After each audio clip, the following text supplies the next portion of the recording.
This is a guest essay written by Maral Salmasi, an Iranian-German artist, engineer, and skeptic.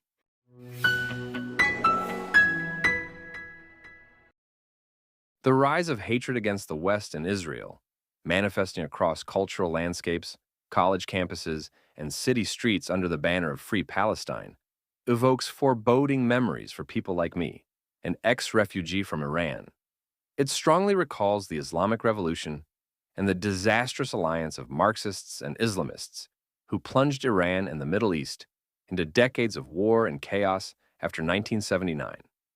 3 decades before his rise to power, Ruhollah Khomeini became the first in Iran to introduce the myth of Jewish world domination, a notion he perfidiously wielded to fuel hatred. Calling the Shah, the last monarch of Iran, quote, a Jew in disguise and an Israeli dog, Khomeini made anti-Semitism a central pillar of Iranian Islamism. This prejudice became a puissant weapon against the Iranian monarchy and its Western allies. Until the Shah's fall, Khomeini had the support of notable Western leftists like Jean-Paul Sartre and Michel Foucault. Between 1977 and 1978, Foucault traveled to Tehran several times, reporting for Italy's Corriere della Sera, where he gushed about Islamism as, quote, political spirituality, ignoring Khomeini's demagoguery and totalitarian ambitions. Alongside other Western leftists, Foucault grossly downplayed the dangers of an Islamic state, jeopardizing the rights of women, homosexuals, and religious and ethnic minorities.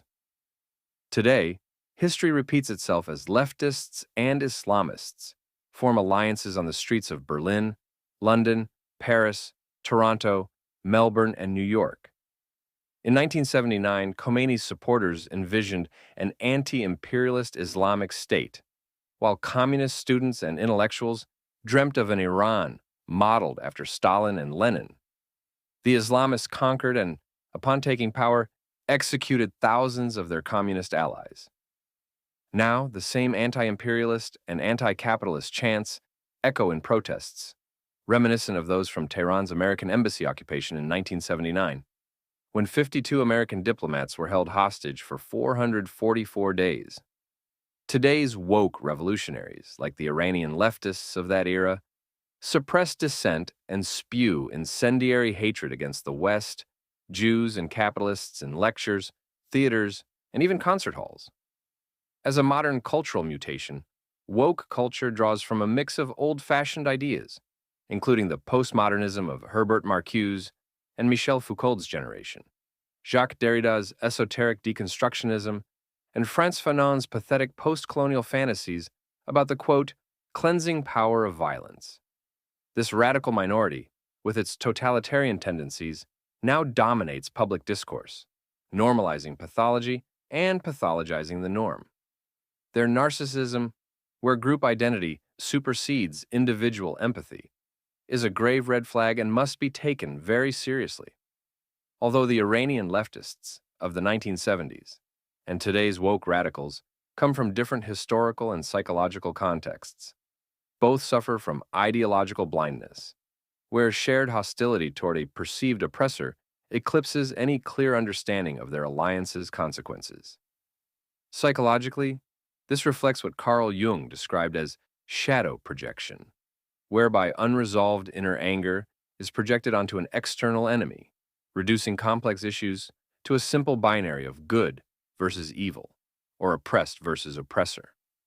In both instances, Islamists exploit the left's gullible willingness to fight for a shared goal, as well as their moral masochism, which prioritizes symbolic solidarity over self-preservation.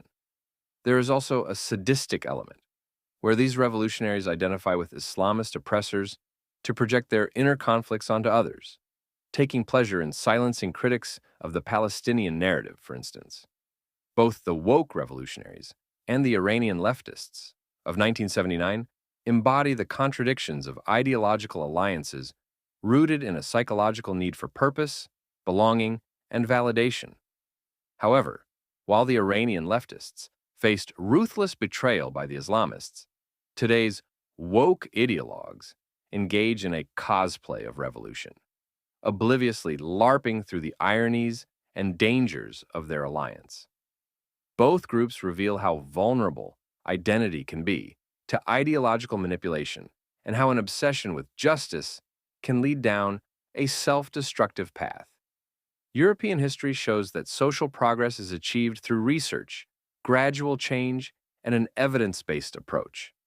The tribalism of woke culture starkly contrasts the humanistic values at the heart of Western democracy. Freedom of speech, meritocracy, and inclusivity are democratic core principles, which remind us that true identity can only be pursued by acknowledging each other's differences. Yet, democracy is fragile. As German filmmaker and author Werner Herzog said, quote, "Civilization is like a thin layer of ice upon a deep ocean of chaos and darkness." End quote. In the 1980s, I watched as millions of Iranian women lost their hard-won rights overnight and were degraded to second-class citizens. School textbooks became regime propaganda, filled with revolutionary songs and slogans. Instead of reading the great Persian poets like Rumi, Hafez, or Ferdowsi, we chanted, "Khomeini, Khomeini, you are the light of Allah," as our Persian heritage vanished from the curriculum. After fleeing in 1986, I found a new home in Germany, with interludes in France. Through countless journeys, I experienced various interpretations of democracy. Nowhere have I seen it so deeply rooted as in Germany, where openness, respect for diverse opinions, and a commitment to confronting history offered a sense of security and freedom, even for me, an Iranian refugee child.